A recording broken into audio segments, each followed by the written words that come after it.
Hallo. Ich komme aus Berlin, aber nicht wirklich. Ich bin Amerikaner. Ich rede Texte auf Englisch. Tut mir leid. Verstehen Sie Englisch? Ja. Versteht euch Englisch? Sorry. Ja? Yeah? Okay. 3 Leute. Super.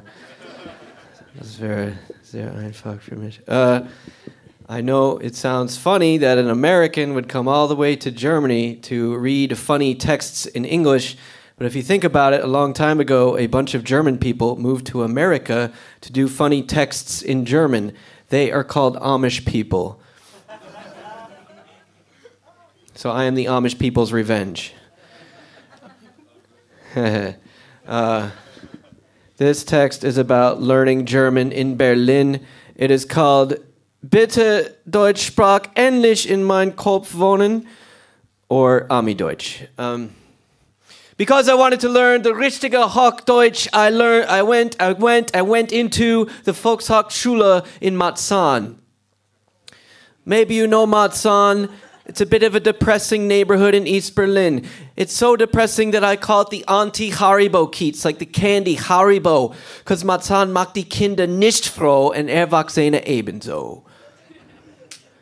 And there were only a couple people in my class in the Volkshochschule in Marzahn. It was me and Cindy and a pregnant lady from Algeria and 3 angry Russian guys that hated me. And every day they would stare at me and they'd talk about me and they'd threaten me till one day I stood up and I said, "Hey, guys, enough! Listen, let me explain something to you, all right? The Cold War is over. We won. American culture rules the world." And then the teacher said, "Auf Deutsch bitte." Yeah. She was a good teacher, though. She taught me a good trick. She said, "Paul, anytime you can't remember the German word for something, take 2 German words you do know and put them together, and you might be right." Which is why I call rain Himmelwasser.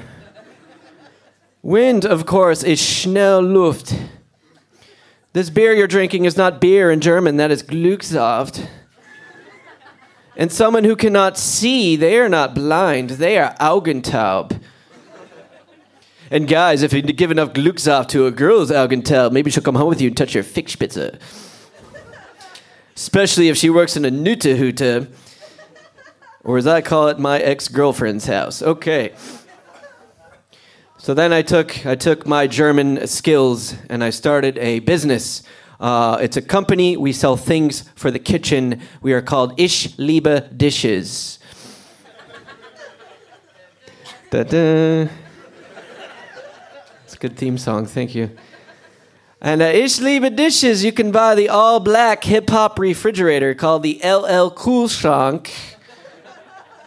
We also sell a line of romantic bath candles for German couples called Geschlechtsverkehrten. Schrecklich, oder? And if you buy 10 Geschlechtsverkehrten, we give you a free copy of the German magazine for big people that love hard sex called Panzerfaust, featuring my ex-girlfriend on the cover. And, sorry. She dumped me. It was rough. She was an American, too. Yeah. So the business went okay. Ich liebe Dishes. We did a couple. We made some money, but then we failed last year. So my German is not good enough to run a business, but my German is good enough to know what's going on in Berlin, der Hauptstadt. And what's going on in Berlin, der Hauptstadt, right now is that at Bernauer Straße, they are going to make the Berlin Wall bigger because tourists were complaining there wasn't enough Berlin Wall to see.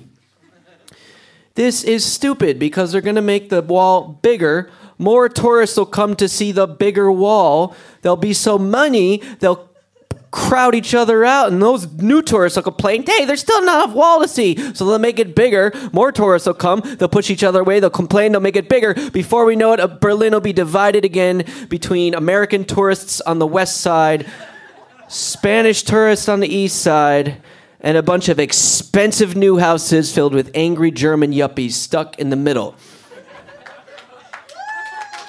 Yeah. Which I guess is one good way to manage the Schwaben. So, sorry. It's a big theme in Berlin right now. But, you know, in Berlin, it's a little embarrassing because we don't really have that many great tourist things, you know? We have a fucking wall. Big deal, okay? New York City has the Statue of Liberty.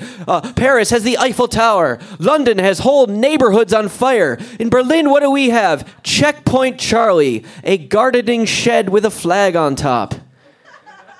They need to make that thing cooler. They need to do something cool with it. I think they should paint it red and put a dog on top and call it Checkpoint Charlie Brown. But you know what? Tourist attractions, whatever. East and West, that doesn't matter. What does matter in Berlin is if you live in an Altbau or a Neubau. And I'm not trying to brag, sir, but I live in an Altbau. And listen to this Ruhrgebiet. My Altbau is still heated with coal. Yeah, I'm keeping your dads employed. That's right. That's right. Guy upstairs, he doesn't even use coal. He uses wood. And at night, you can hear him cutting pieces of his furniture to put in the heater. And when he does it, it sounds like this. Vroom, vroom, vroom. And on those occasional nights when I have a young lady over and we light some Geschlechtsverkerzen, I have a very cheap bed. I got at IKEA, and when I use it, it sounds like this. And so everything together, vroom, vroom, vroom, which is how Berlin minimal techno music was invented. Thank you.